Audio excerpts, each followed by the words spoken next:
but it has a different make you go back. Oh, listen, look at Mickey. It's medicine, so I don't want to stick my hands in people's medicine. Oh, okay.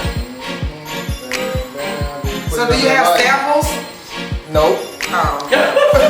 When you look on the light, you can see the details. You see Oh my God.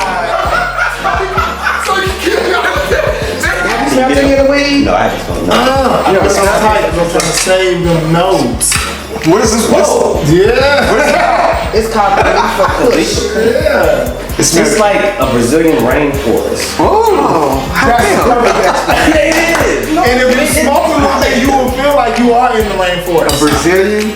Yeah. It's a vacation in the blunt. Like pretty people that smell good, naked in a forest.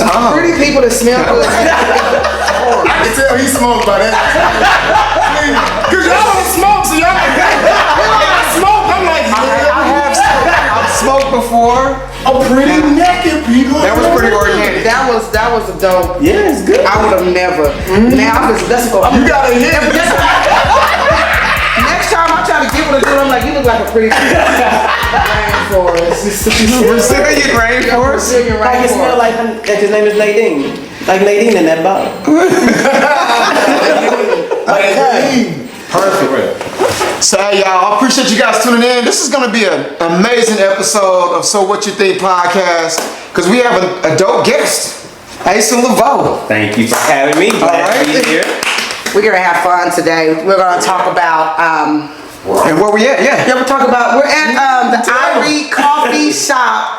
Owned the owner, president, CEO is Mr. Mack O. Mack O, come on. Yes, support this Mack O. Like when they announcing the pastor. I got a pastor. Tell them all. I got the pastor around the whole list. Tell them all. And I got to the Little League football team. You left it out. Yeah, so we're in his dispensary. They have plethora of things. A plethora. They always have to help me with my word. A plethora. Plethora. They got a whole bunch of stuff that for your medicinal needs. leaf. Look, she hadn't even ingested. All she did is smell and she slurred. It's them pretty So you know It's the pretty people in the She just rainforest. them pretty people. It's the pretty people in the rainforest got me fucked up. We finna have a good time. Oh, this is gonna be a ball. So listen, you guys. Starting, Lord help us. So Asa Leveaux, what you coming on, man? For people who don't know Asa Leveaux, let's start there. Who is Asa Leveaux? All right. Okay, that's like a metaphysical question. So, Asa Leveaux, who I am, first off, a loving being. I'm a loving being. Come on, give me a hug. Like, how friendly. Y'all wasn't ready for Y'all wasn't ready for metal. So that's the very first thing. I'm a loving being. As far as what I do, as far as like how I actually make money, I coach queer identified entrepreneurs how to make their first $10,000 authentically. That's what I actually do for other people. awesome. Now, different types of titles have been associated with me. So I'm executive director of the Leveaux Foundation, CEO of the Leveaux Group, executive director of the first LGBTQ web series in Oklahoma, Stimulus Tales. 18-year combat Army veteran. I'm a proud dad to a little boy named Adonis, who's my S-O-N and my S-U-N. Yes. I'm working on book number 6, Amazon best-selling author. Called? Okay, you want all the titles? Nah, what's this?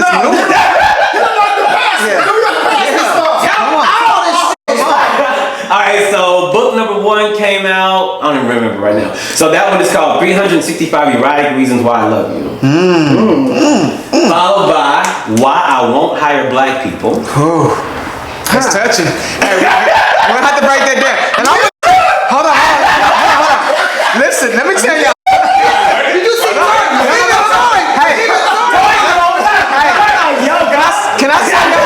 Can I tell y'all that was the first tagline that I read that really invited me into understanding who Asa was, because I was in my feelings. We only 2 deep in. No, keep going. No, he'll explain it. Let's keep going. Okay. So why we hire black people, and then we had I am man enough, 365 affirmations for men. Okay. Followed by, because I was asked to, not because I wanted to do no Steve Harvey shit, I am woman enough, 365 affirmations for women. I did not, I was like, fuck y'all, I ain't doing it, I ain't doing it. But they made it.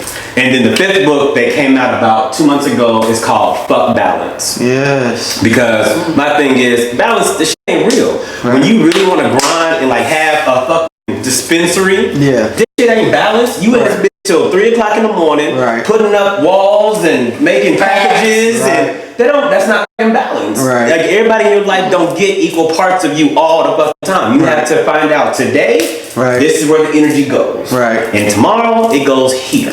Compartmentalizing your life. That's not balanced. Right. That makes sense. Y'all with the fuck balance. Why you don't mess with next?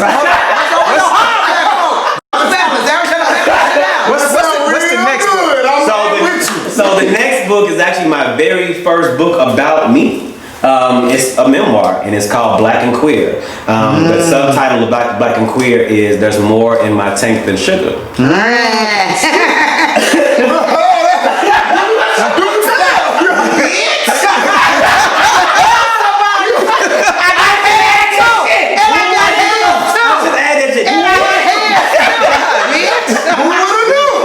And the reason why I say that, that's a euphemism in the African American culture. You grow up, because I grew up, Oklahoma. I was born in the East, 8th Street apartments on the east side. Grew up Church of God in Christ. And I didn't even know you was gay till you started on your stuff. That's the difference. He's not gay. He's not gay. There you go. I'm pansexual. Well, okay, so explain that. See, I don't even try to look at what the differences is. I mean, but why not? Because my thing is either you But see, that would be like saying a white person, look, I'm not trying to see if you're African American, if you're a nigga, you're a nigga. If you're not, you're not. Okay, so it just sounds so. Okay, so pan. Now it's different. Oh, now it's different. I like analogies. I think that was good.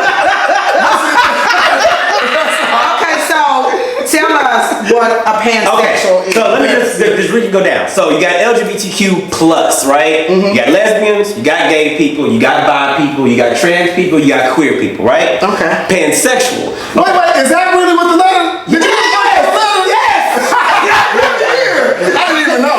Damn it, man. God damn. I thought he was rhyming and shit. Okay, so that's why we need you here, okay? Okay, so yeah, break down again. So you got lesbian, you got gay, you got bisexual, you got trans, you got queer. So that's LGBTQ, right? Okay. Then you got the plus. So my thing is, you got when you're bi. There's a plus? Man, that's a plus, yes. So the plus, okay? So think about this. You got a dude who's gender fluid. So sometimes this dude wear dresses, sometimes this dude wear suits. Okay. Young Thug. Okay. Gotcha. Yeah. Okay. So my thing is, there's no real gender. Like, they consider their pronouns they, not she or her, not he and him, but they and them. Like, that's the pronoun that they choose. Okay. So if you are a dude that likes a dude that had, or a person that has no gender foundation or specificity, you can't say you're bi or gay because you're not actually attached to a man or a woman in that way. So what is pansexual? I'm attracted to pretty people, like the goddamn jar. In a far rainforest. I get a rainforest. So my thing is, I've dated people who were drag queens. Okay. A lot of women I'm attracted to just because I grew up around strong chicks, like a really strong chicks. Like they gotta be real, like that. So I'm really attracted to them. So it's not about. It's not a specific gender, but it's more like an energy. It's energy. If I fuck with you, I fuck with you. If I don't, I don't. Okay. And literally, I like pretty people. And if I think that I can get in some kind of way, then I get in. Like, it's not a problem. So, but we're not gonna call Asa a whore. But we're not gonna call him a whore. I'm an equal opportunity. Are you ready? That sounds like a new way to say this. I ain't no rapper, I'm an MC. Okay, so That sounds like to me. outside And sex positive. Totally sex positive. okay, so That's important. What is that? Because some stuff I feel like I might be. That's about a title, but then So sex positive. So my thing is, I don't make people feel bad about their desires about sex. So that includes sex workers. So if somebody is a sex worker and that's their shit, like they desire to be that for themselves. Like I'm sex positive too. I'm sex positive. You want to? I'm not shaming you. It's your thing. It's like I'm not gonna pay your bills. It's like him being body positive. Like when you're body positive, you don't shame people for being bigger. Right. Or too skinny. Or too skinny. Like y'all did me for having suspenders on. No, we shamed you for having suspenders and we have those suspenders and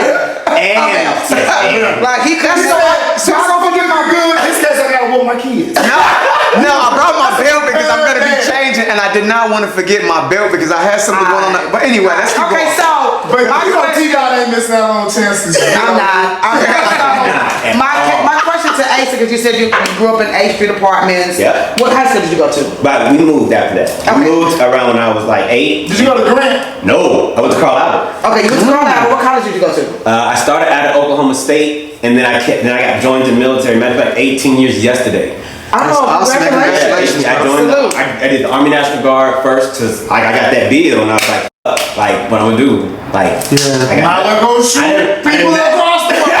I had maxed out 2 credit cards and had no scholarship. Like, what I'm gonna do? Right. Okay, so my question is, going from, you went from college to the Army, Yep. and then from Army, how did you get to That shit now? Right now, like where your goal in life is to get somebody else money. Okay, like, right. So it started out, when I was a kid, I was selling candy in children's church. In New Jerusalem Temple Church of God in Christ. So that's where I grew up. And so I was selling candy to kids. And I did a fundraiser, like I went to Crest, gave my mom $85. She gave me a Ziploc storage bag with sugar babies and lemon heads and Boston baked beans, and I was selling candy. And a pretty chick stole my money and my candy. Wow. That happens. For real. That's what happened to Kanye. So then I started cutting grass. So I would cut grass. I used to live where I was living in Miller City, like we call ourselves Murder Dukes, like Lloyd. Right, yeah. Area. The Murder One. I would roll the lawnmower to the 7-Eleven in Murder One and mow my way back home. So I was doing $100 a day as a 14, 15-year-old. Yes. So then I went, of course I started working. I was working at the McDonald's in Spencer. My mama had a daycare center in Spencer. Yeah. So I worked for her. And then I started, what happened after that? My entrepreneurial really started jumping. So I went overseas, got deployed, I got married, had a son, and in the midst of all this, I switched from Oklahoma State to University of Oklahoma. I crossed over Kappa Alpha Psi. Shout out to Zeta Omega, University of Oklahoma, 2005. One of them shimmy shows. Yes, 2005. And then immediately, because my mentor is a guy named Charles Morton. So I immediately went to the Oklahoma City Alumni Chapter. He was trying to groom me. Right. Like, he was grooming me to be like some shit. And I was like, no, you gonna do what I tell you to do. And I'm like, bet, because he's my Kappa dad. Like, that's my dude. That's tight. And so, in the midst of all this, I was like, so I go to the Kappa Castle. Cause we do our little ceremony. What's the Kappa Castle? The Kappa Castle is also like Douglas High School. Oh, that thing is really. Y'all want to be in there? Yeah. That used to be the pink elephant. The first and third Sundays is the Kappa. That's the guy. No. They weren't. Well, I don't know. Right when you go on I mean, I don't know. right around 8th Street. Right. So, It's been there for a while though. It's been the Kappa. Yes, the Kappa Castle. So, That's what's called a Kappa Castle? it's called a Kappa Castle. So the first and third Sundays we do Guy White program, and then second Sunday we actually have the meet, the actual alumni meet. And so during all this, I'm like, there was a dude back in the day. His name was Tank. Like he was like 60 something. He had crossed, I think, at UCO, and like he was a big dude, but he talked like this. Like I would have whooped your little ass back in the day, like that. And he sold like my first shirt and my first license plate. But that was all it was. It wasn't no more stuff. And I was like, where do black Greeks go to get stuff? And I didn't find nothing.